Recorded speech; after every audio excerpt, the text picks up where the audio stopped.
Dans ma famille, on a tous le goût du voyage. On vit aux quatre coins du monde, mais on garde le lien avec chacun d'une façon particulière. On s'appelle un peu ou beaucoup, souvent ou longtemps, et même très longtemps. Orange vous offre des tarifs imbattables pour rappeler le monde à votre façon. Profitez d'un tarif de 6,1 unités vers l'international en activant le forfait tout pays. Tapez étoile 101 étoile 2 dièse pour activer le forfait de votre choix. Vous rapprochez de l'essentiel. Orange. Shalom, shalom, bana nzambe. Napusani katikati na esika oyo poto kabola iloba na nzambe. Boye toki kobondela totika ngonga ona maboko na nzambe. Très cher Saint-Esprit, tozana posana na bosenga na ngonga oyo ete olobela biso parce que milimo na biso ezali na nzala pe elingi elia liloba na yo. Tikete yo moko ozala katikati na biso mpona kokamba biso. Na bondeli bona kombo na Yesu Kristo. Amen. Oui, ya solo na yeko kumisa nzambe o a permettre ete ngana yo tokuta na ngonga oyo poto kabula iloba na nzambe. Na pese vraiment matondo mingi pona pema na bomo ya pesinga ipa pesi yo. Parce que ça hasard tendo se retrouver en face na nga olanda liloba oyo. Ezalaki déjà na kati na plan na nzambe. La pesi lisusu merci na papa na nga bienvenue pour Kebana. Caleb, président du groupe Sinak, o a permettre ete na nzela na ye nazala katikati na bisika oyo tosole bana nzambe. Tikete nzambe apambola o papa Caleb bisika ozali. Na pesi pe équipe technique nyonso o bazalanga o bazali ko accompagner nga pote bomo na bilili oyo tikete nzambe pe apambola bino. Na bote ko loba na nzambe. Tomoni te tokomi na tango na suka esenge na biso to telema pona kolobela de la part de l'Éternel. Na botem na biso ezalete Dieu t'attend à un mouvement pour que une âme puisse être sauvée. Nzambe azali kozela na mouvement moko osala kaka mouvement moko pour âme moko azala sauvée. Donc bisiko fandi l'Éternel t'attend à un mouvement pour que une âme puisse être sauvée. Pourquoi pas deux, pourquoi pas trois? Naboye, nabengami na kombo ya Walo, Shongo, Walon, et puis Belepe babenga na kombo ya China. Nazali liboso na bino en tant que servante d'un grand roi, notre Seigneur Jésus-Christ. Et nazali kokamba ministère ya arc-en-ciel ministry, o nga moko nazali fondatrice nango.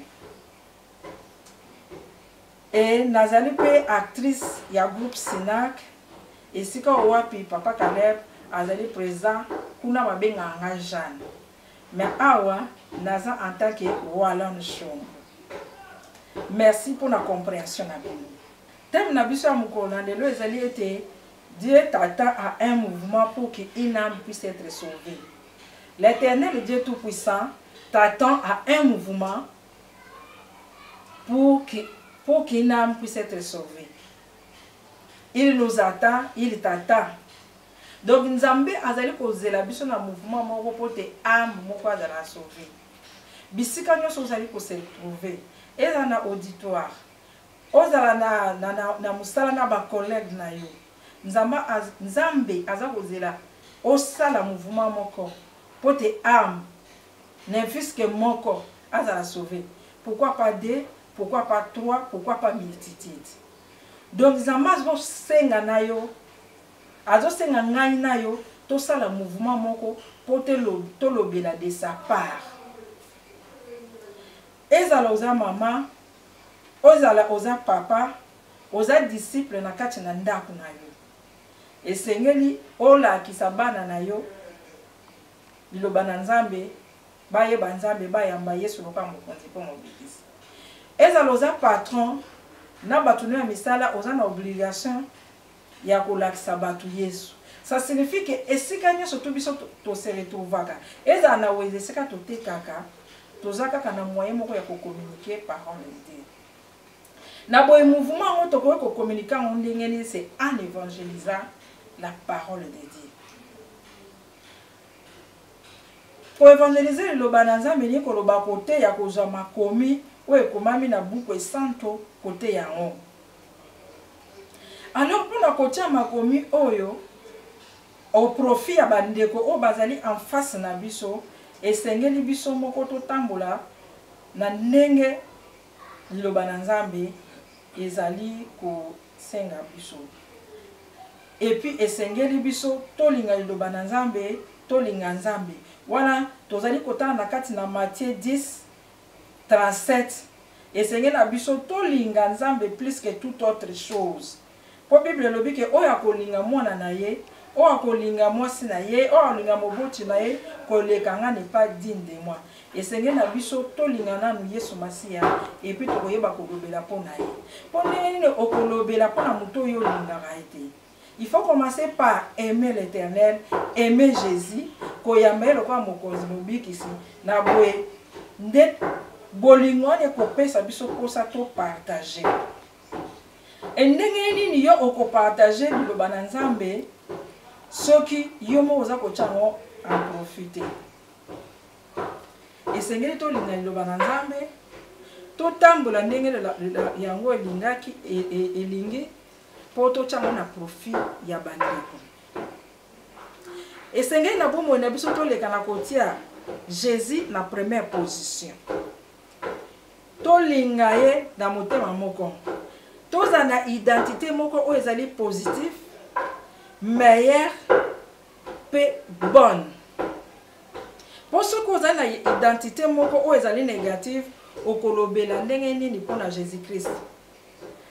Parce que peut-être le koza na yo douete ya kopesa ba verset biblique côté ya mutu mais simplement par comportement na yo et fan de lino na baninga na quartier, na lopango, na auditoire, na musika no ya musala. Comportement na yo ekoki kozala évangile mobile. Na boye tokoki ko prêcher bato balonga na mokili te soki biso moko tozana na kati ya mokili. Esengeli biso moko to apprendre kolinga Nzambe wana kotosa ye kotia makomine ya na musala po te to memela bandeko. Parce qu'on ne peut pas prêcher bato babi makati na mokili alors que biso moko toza ko se retrouver na kati na mokili. Esengeli biso toza la mise à part.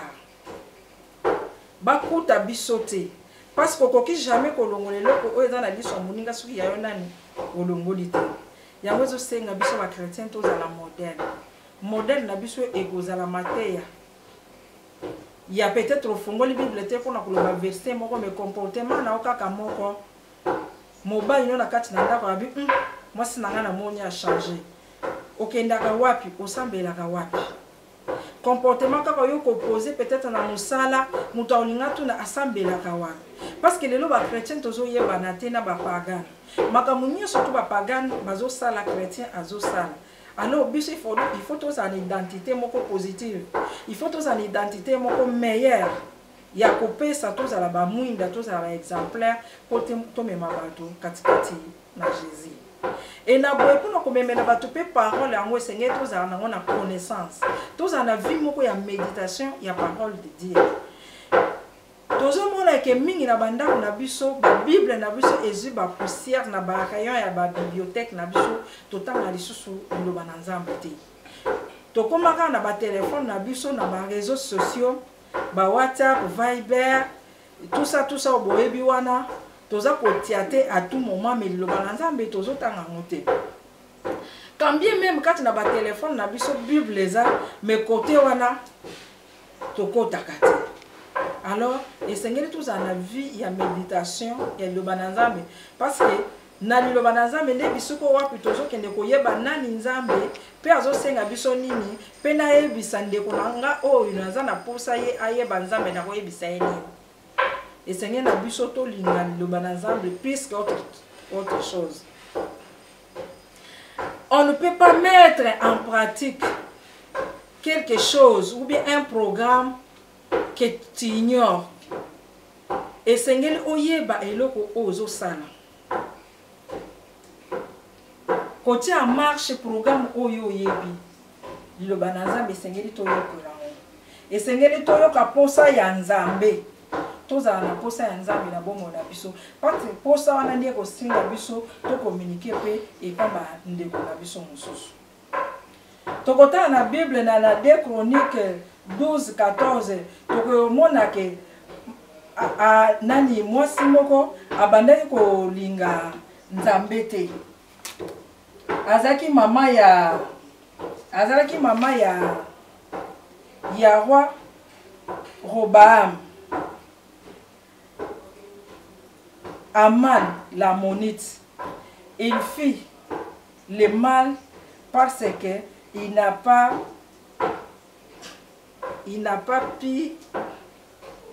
appliqué son cœur à chercher l'Éternel.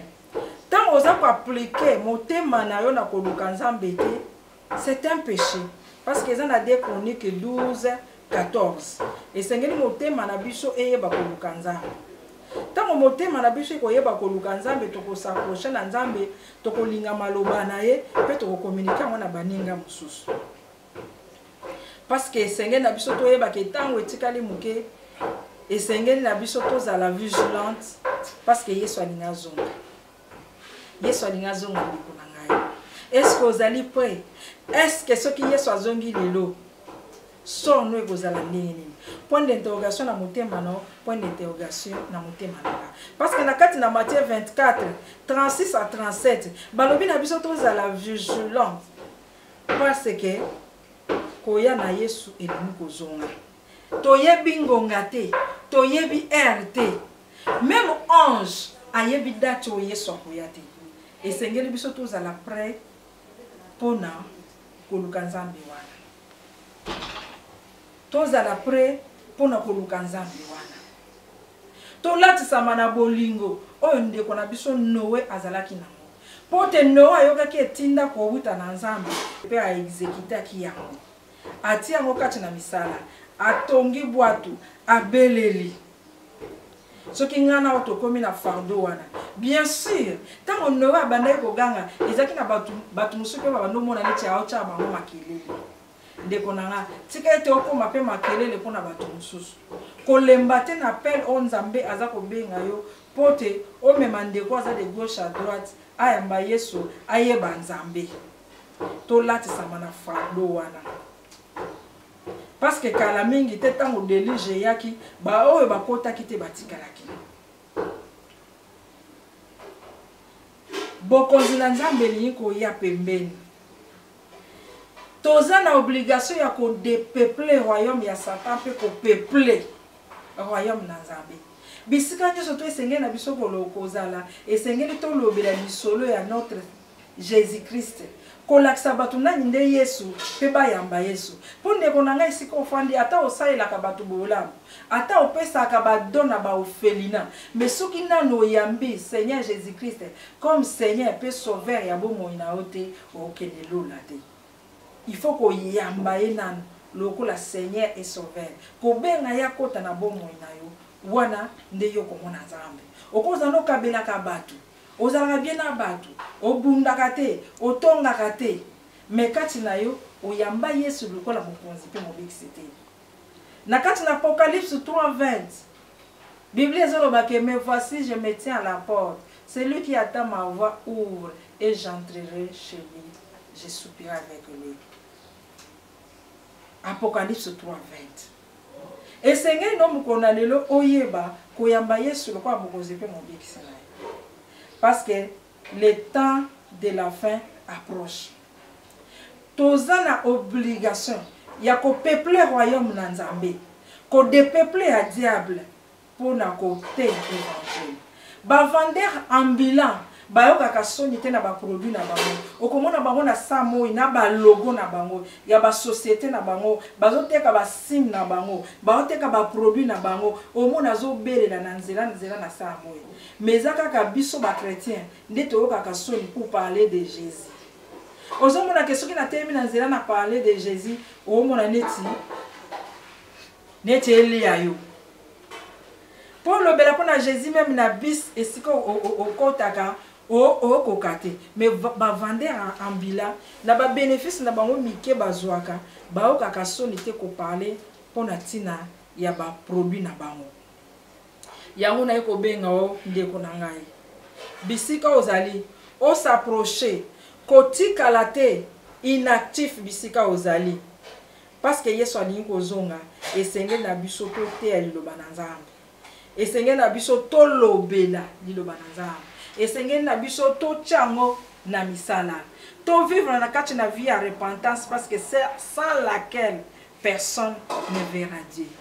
To komona ke na 2 Chroniques 12:12 roi Roboam atambola ki bien te liboso na Nzambe mais tango asala ki repentance azongi sima Nzambe alimbisaki eto asalelaki ndeko na ngai bisiko ofandi eloko nini eza kopekisa yo onetola Nzambe eloko nini ezali kopekisa yo osalela Nzambe eloko nini ezali kopekisa yo olobela lisolo ya Jésus na boye fozo talatala omita na bomo na yo oza na bomo moko exemplaire oyo kozala tozala ba imitateur ya Christ bomo oyo kopesa biso pifo e kopesa biso courage ya kotelema kosalela Nzambe wana tokei kolobete tolinga Nzambe tolinga liloba na Nzambe toyekola ngo tozala na connaissance na yango parce que ce qu'on a la connaissance ya liloba na Nzambe te okoyeba ko communiquer ngo te tozali kozwa ta mingi na ba réseaux sociaux tozozwa ta mingi okoya okuti mutu depuis agumba ki mutu pendant 1 heure 2 heures pourquoi pas presque demi-journée mutu azaka na réseaux sociaux mais tozozwa lisusu tenter ya kotanga liloba na Nzambe réseaux sociaux eza outil moko kitoko bandeko basaleli biso poto communiquer mais ezala wana te pona détriment ya musala na Nzambe.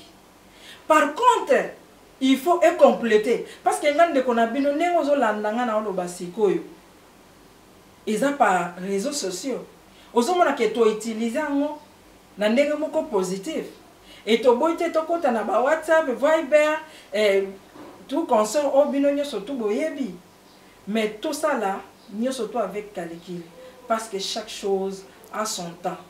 Ayons du temps pour la parole de Dieu. Tous en a compassion des âmes. To luka bandeko oye babungi. To luka Nzambe to linga Nzambe. To luka Nzambe to linga Nzambe.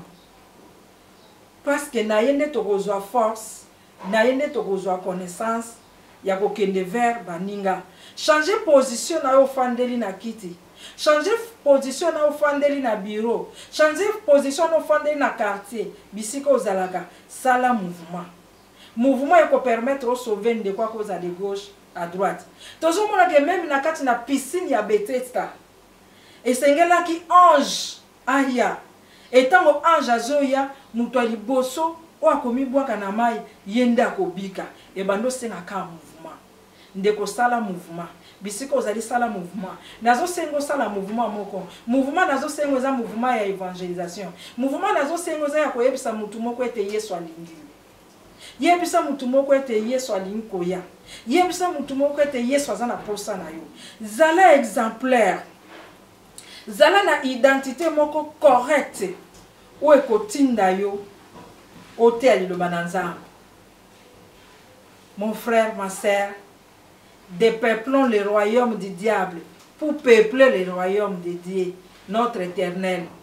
Donc, de côté, pour te temps et communiquer. Sala mouvement, telema, tambola, loba, fais quelque chose pour nous découvrir de gauche à droite, à bika. Nabona utaki koloba awa kyoko kozala mutu malamu, ozo saela batu malamu, ozana bolingo.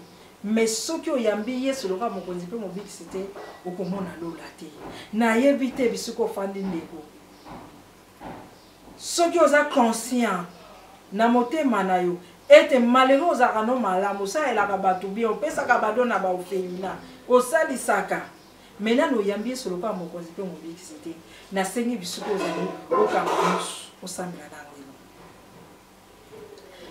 Yesu o répété maloba nazali koloba Yesu na ye pai na yo mokolo na lelo na ye koyamba yo lokona mokonzi pe mobikisi kota kati na motema na ngai kota kati na motema na ngai ozala nzambe na ngai yo Satan na misala no mabe na delojo na motema na ngai bima kati na bomoi na ngai kanga bisaka no bima kati na bomoi na ngai lelo ngai na yambi Yesu lokola mokonzi pe mobikisi ya bomoi na ngai Yesu kota na centre ya vie na ngai diriger bomoi na ngai na bondeli bona komo Yesu Kristo amen na sepeli ndeko poto sai na nga prière oyo elongo na ngai ndemo sali prière oyo elongo na nga donc oyambi Yesu lokola mokonzi pe mobikisi oyambi Yesu lokola mokonzi pe mobikisi esengeli sikoyo otika na kati ya méditation en parole de Dieu na liloba na nzambe na kosangana ka netonga bisuko wapi osambela ko yekola maloba na nzambe po yeba pe ko communiquer ngo baninga ko yekola ka makambo na nzambe te po za na bagage moko biblique te mais ozala pe exemplaire o refléter image ya o Jésus azali koloba parce que total na kati na Matthieu 28 16 à 20 alobi na ba disciples alobi bokende ko sala toutes les nations mes disciples boye bisa bango maloba on a prescrira ki bino yango on ne peut parler ka ke maloba na nzambe ya mutu mususu te rien que de la parole de Dieu yango Jésus azaloba na ba disciples ke bokende ko yebisa bango oyo ngai na yebisa ki bino et comme on a ni bandelete tango Jésus apparaître bande ko moko bazaki na doute ezali eloko tokota la fois prochaine pour nanini bazaki na doute parce que sengeli koyoka nzambe amen waneza masolo tokosolola prochainement en tout cas merci beaucoup na yo o peut-être otika ki kosala musala ozaki na occupation moko songolo pakala ndeko nanga ya mwasi pe mobali ozaki na ba occupation belé ya kosala mais otika ki parce que ozaki na posa kwa konde attention na moke onzamba tie kati na ngai tikete moli o musantu a continuer le susu ko bakisa ebele kati na motema non na moke o to bimisi kati na sika o en tout cas na peso merci parce que otika ki ba occupation pe o pesitano kuna kolandanga tikete nzambe o ayebi c'est lui qui sonde le cœur et les reins à résoudre le problème o yozana mukusa amen.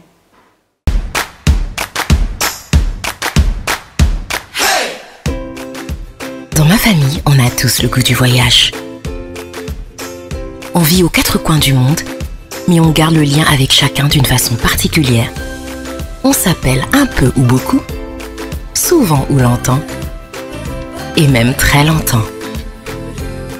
Orange vous offre des tarifs imbattables pour rappeler le monde à votre façon. Profitez d'un tarif de 6,1 unités vers l'international en activant le forfait tout pays. Tapez étoile 101 étoile 2 dièse pour activer le forfait de votre choix. Vous rapprochez de l'essentiel. Orange.